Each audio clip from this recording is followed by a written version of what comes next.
Hey there, and welcome to another episode of your favorite libertarian. This is going to be an interesting review today because I am a former Glock fanboy, and I'm reviewing something that is not a brand new offering to Glock that I'm going to be getting rid of soon. Are you ready? Here we go.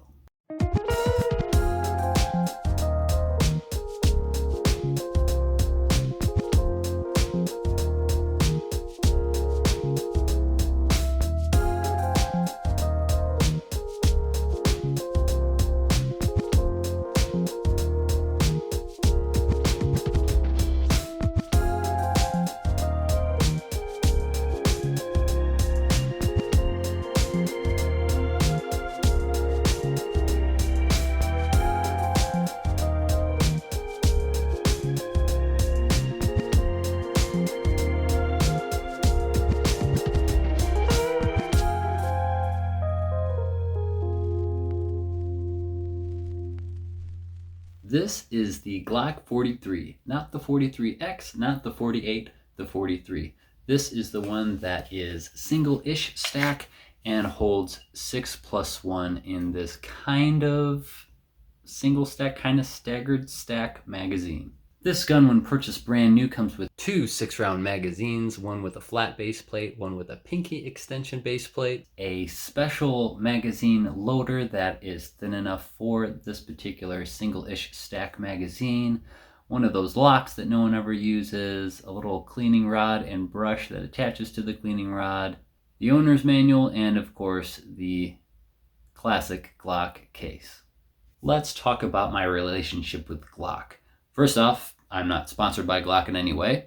Secondly, I have owned Glocks for 10 plus years now. I actually carried them the most often, most frequently out of any of the different brands out there for the longest amount of time. And I recently had a Glock 19 that was my everyday carry. I since switched it out for something else. If you want to see what that something else is, go ahead and check out my other videos. I say all that to say I was a Glock guy, if you will. I was like, oh yeah, these are the best, these are the best, these are great. Until I started trying out other brands more recently and found something that I liked way better. Now, that's not to say that it's a bad brand or that Glock is a bad gun. There's just certain things that work way better for me personally in other brands. One of the main reasons that I'm getting rid of this gun is the grip angle. This is the Glock grip angle. No surprise there that this Glock 43 has that same grip angle. I have recently moved over to the M&P line of pistols. They have a severely different grip angle, and if I am to have something much smaller, like a pocket pistol or just something smaller for summer carry, if you will, I want it to have that same grip angle so that as I'm training with the larger and smaller one, I can quickly and easily transition from one to the other without having to retrain my grip. Pros and cons for guns. First, we'll talk about kind of the pros and cons of a gun this size, just in general. Then we'll talk about how it compares to its competitors. After that, we'll talk about the things that a gun this size does not do well, just so you have an understanding before purchasing this, what you are or are not getting. When dealing with a tiny gun like this, there are some drawbacks. One is that you're not going to be able to shoot this as well as you will a full-size gun. It's got a shorter sight radius. It also is lighter and smaller, so it's going to have more recoil for that 9mm load, and you're not going to be able to control it as easily if you have size large hands or larger. I have size large hands, so I am not going to be able to get my pinky over here and control it as much as I would a full-size gun. It also is not going to be great width-wise for my hand, as I have larger size hands. If I'm shooting one hand, great, I've got a lot of control. But if I want to actually do a two-handed grip, I can't really get the meat of my support hand here because my fingers are already in the way. So that's kind of an issue. Another drawback is capacity. This flesh-fitting magazine only holds 6 rounds, and that is not a lot of rounds. That's good, I guess. Something that you can do to solve that problem a little bit is to add a base plate. This is a Vickers Tactical +2 base plate. It has springs that are included to make sure that those 8 rounds now feed reliably. And I highly recommend this base plate if you are getting this gun or already have this gun. It's a great base plate, and it meets up really well with the grip. As you can see, It's like flush fitting. It looks like Glock-mated almost. You have these little tabs at the bottom to help rip it out if you have any trouble having them drop free, which I never have. And it allows you to get a nice full grip, at least in the front, on the gun, make it a little bit more controllable and give you a little bit more capacity. But the downside to adding this on is that you're adding weight and bulk, so it's less concealable and weighs a little bit more. Pros and cons. Now let's talk about how the Glock 43, after being out so long at this point, compares to its competition out there in 2022. This gun's competitors have come up with some interesting solutions to combat the problems that plague this pocket pistol. So how can we make a small gun easier to shoot? Very interesting. Let's explore. Let's start at the very top. We have the sights. Now, the Glock factory sights, as everyone knows, are not the best, probably the worst sights that you can get standard on a gun. They are immediately replaced with most owners of Glocks in general, not just specifically this size of Glock. And that's one thing that competitors have going for it. They automatically, with any sight design, have a better sighting system than the Glock, except for maybe the super something carry SIGs that basically have no sights at all. More and more guns of this size are coming with an optics cut right here to allow you the ability of mounting a red dot. Why is a red dot good? Why is a sunrise good? Why are rainbows good? A red dot is good on a gun this short for a couple reasons. One, just red dots are really good in general for you to be able to threat focus as opposed to focusing on the front sight in some type of horrible life-threatening encounter.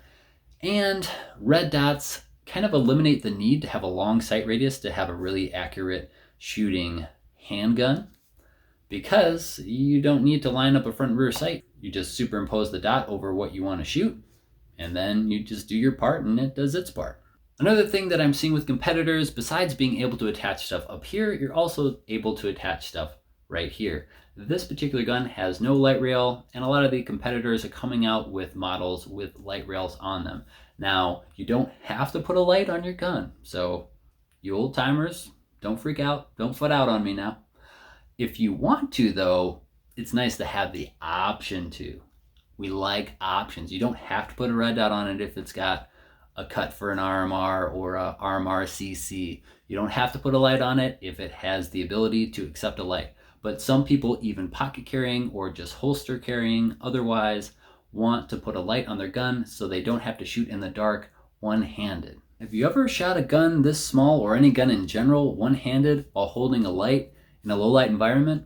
It's not fun and it's not easy. And we're back to capacity. This gun probably has the worst capacity out of all of the guns in its class at this point. 6+1 is like bare minimum standard, and for Glock being such a high capacity magazine option in the handgun world otherwise, and pretty much has been for quite a long time, I was shocked when this particular gun came out and it only had a 6-round magazine. A lot of other competitors, SIG, M&P, and many others have a capacity of at least 10 rounds at this point in a flush fitting magazine. They're able somehow, by some engineering magic, able to fit more than 6 rounds in a magazine. So as far as capacity goes, this kind of gets a ding. Now you might say, well, it's good that it doesn't hold that many because then I'm saving weight. It's not as heavy and I can carry it more often. It's easier to conceal, etc. That's great. But again, options. We like to have the option to have more rounds. You don't have to put 20 rounds in a 20-round magazine if it's flush fitting and is the same size as this magazine. You could still put 6 if you wanted, but if you were going into a worse neighborhood where you couldn't conceal a bigger gun with bigger magazines and you wanted to be able to hold more rounds in your magazine, you could if you had a larger capacity magazine than this that's the same size as this. Make sense? Oh, the grip. I've probably triggered so many people already, but let's go on to the grip. This texture is not great. If your hands are wet, sweaty, bloody, this isn't going to give you a whole lot of grip to hold on to this gun. Now remember, this is a very small gun and you're not able to get all your fingers on the gun itself. So any help that you can get in this area is, in my personal opinion, greatly appreciated. A lot of other companies like SIG and M&P and various others again have very good stippling or grip texture so that for a very small gun, it's a lot easier to hold on to under recoil. This one, not so much. You pretty much have to get a stipple job, put some grip tape on or something, which some of those are easy and inexpensive fixes. Some of them are more expensive fixes, but a lot of the other guns in this category are going to come with that straight from the factory. Oh my gosh, I almost forgot to talk about the trigger. Let's talk about this trigger real quick. Okay, it is unloaded, clear. I'm going to dry fire this trigger now so you can see here's your take up. And here's your wall and break. I would say out of all the Glock triggers that I've shot, factory Glock triggers, this is by far the best. It's better than the Gen 4s for sure. It has all these little serrations on the front and the dingus does not go flush. So it is extremely uncomfortable for the finger to shoot this trigger, but it is the best trigger internally, in my opinion, out of all the different Glock triggers that have been stock that I've shot. But that's kind of like saying out of all the staple guns I own, this one has the best trigger. Have you seen my stapler? All right, now that the Glock fanboys have left, we're going to try to end this on a positive note and talk about the qualities of this particular gun that could totally redeem itself, but probably not. You might want the Glock 43 if you already own several other Glocks in various sizes and you want to keep with the same grip angle. You want a pocket carry Glock. Oh, should I mention that you can't pocket carry a 43X or a 48 because you can't really do that. This is really the only option for Glock if you want 9mm. And if you want that Glock durability in something really small, you might want this. Here's the thing, guys. I talked a lot of smack about this and how all of its competitors were essentially better than this gun. But I don't know if I necessarily am going to be replacing this with any of those. I was originally thinking about the M&P Shield, but it doesn't have a light rail. It does, in a lot of cases, have an optics cut, so that's cool. But I really want something with an optics cut and a light rail, just so I have the option to mount those things if I want to. I still also want it to be small enough to conceal really well, but I'm not really sure what I'd want. So let me know what you think I should get in the comment section below. Let me also know why, and let me know if there's any new guns coming out kind of in this realm that might be a good replacement. A few things before we end the video. One is that there is always a ton of stuff in the description below. If there's anything that I reference about, having a video about something else on a video that I'm doing, chances are the link to that video is in the description below. All of my playlists are linked in the description below for anything that you might want to see. It's all down there. Also, I have just some links to support people that I like to work with. And I also have Subscribestar and Patreon links if you feel so led to donate. That's all it is. It is not getting you exclusive content because I don't have time for that. It's not giving you anything extra. It's just a way to donate to the channel if you like what I do and you want to support me. Thanks in advance if you do that. But also just thanks for being here and watching the video. If you want to subscribe, that helps a lot, but only if I've earned it. Other ways to help the channel are to like and share it, and also click that notification bell so that you're notified every week when I make new videos. And as always, thanks for watching, stay free,